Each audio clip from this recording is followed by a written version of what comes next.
Well, I started on this project a little bit over 10 years ago, about 11 and a half years ago, and we started off by building the very first aircraft, or I built the very first aircraft in the basement of my house. I flew that on October 5th of 2011, and I believe that was the very first electric VTOL flight ever. It was so successful that I elected to continue developing technology, and we elected to do that as a DART company. We established a company called Skycar Inc. in Canada, and I got together a board of directors and I began funding the enterprise, and we began working like that.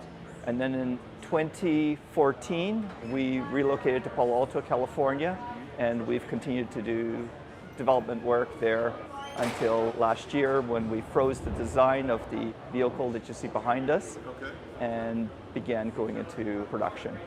Even though I'm a pilot, the skills that I had developed are almost unapplicable to this aircraft.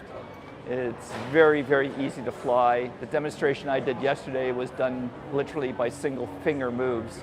And I'm told they looked awesome, but it did not take much skill. Going forward, we're actually trying to target the general public. That's our target market. We want these vehicles to come in at a reasonable price of an SUV.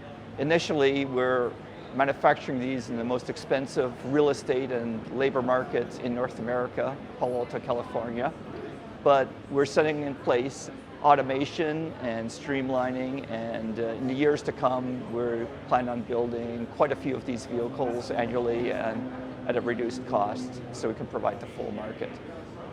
We're planning this fall to have a sales event, and we'll start off by putting 25 aircraft into the market. We're going to call it the Founder Series, and we're going to be having a sales event to sell those. There's actually no certification required for ultralights. We just have to meet the 5 requirements, and this aircraft meets those requirements. The ultralight category affords us the ability to, in fact, build and fly pure electric aircraft. Please just join us at our website at opener.aero.